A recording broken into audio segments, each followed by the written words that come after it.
Welcome back to the Nerdy Meeple. Now we're going to talk about our first impressions of Dice Forge. And when I say we, I mean myself and my two children. My 15-year-old son and my 11-year-old daughter.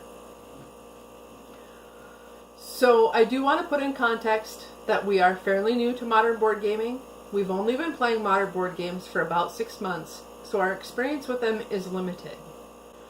So we'll start out with my daughter. Her first impressions of this game. She likes this game because of the art. It looks pretty on the table. And she's an 11-year-old girl, so that means a lot to her. She also likes the player tension, the amount of player tension. There's a little bit, you're wondering, are the other players in the spot that I want to go to? If they are there, I can bump them off, but they're going to get an advantage from that. She likes that there's a little bit of tension, but not a whole lot.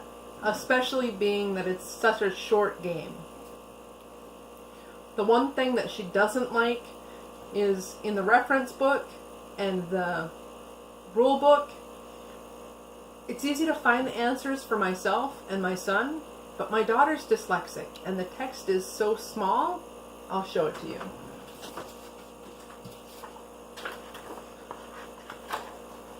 This is one of the reference guides, the main reference guide. It shows you the cards and where they are on the board, and it gives us a quick description as to what the card actually does, which is nice, especially when you're first learning the game. And it also makes teaching the game much easier. But because that text is so small, it's hard for her to read sometimes, especially because of her dyslexia. My son likes that there's multiple paths to victory. You can customize it how you would win and get your victory points to your player style. He also likes how these player boards, I'm going to show it against here, are recessed. So when you put the cubes inside those spots to keep track of your resources and your victory points, if the table gets bumped, which it tends to happen quite a bit when you're playing with kids, you don't lose track.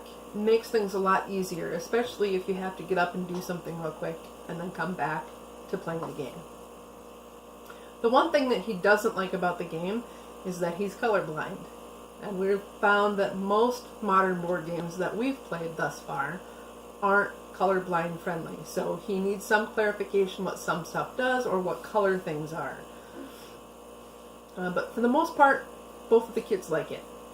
Myself, if you've watched the unboxing video, you know how the insert is set up.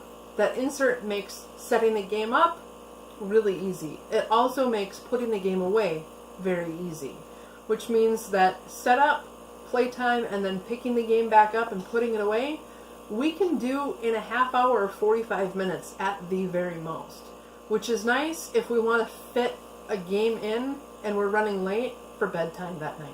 And we try to play a game most nights of the week.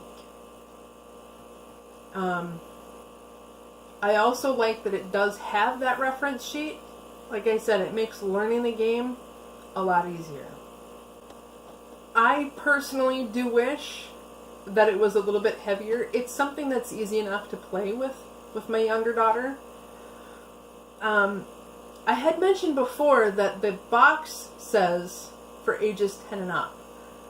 We feel that we could teach a child, some of my friends or some of my daughter's younger friends, we could teach kids probably 6 and 7, and they may need a little help at first, but they could definitely learn how to play fairly quickly and enjoy the game just as much as the rest of us.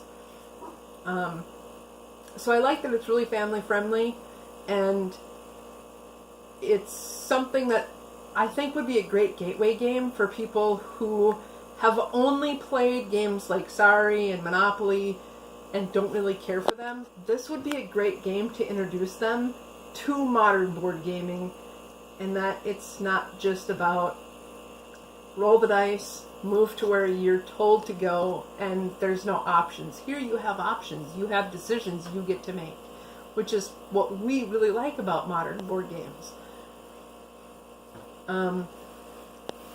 My daughter and my son both rated the difficulty of this game at a 5, being a nice, simple, but not just simply rolling dice. Go where you're told to go. If you have the money to buy the property, buy the property. I myself would rate this at probably a 4, maybe a 3, but that's our thoughts, and I hope this helps you make a decision if this is something you're looking into buying or playing yourself. Have a great day, and thanks for stopping by.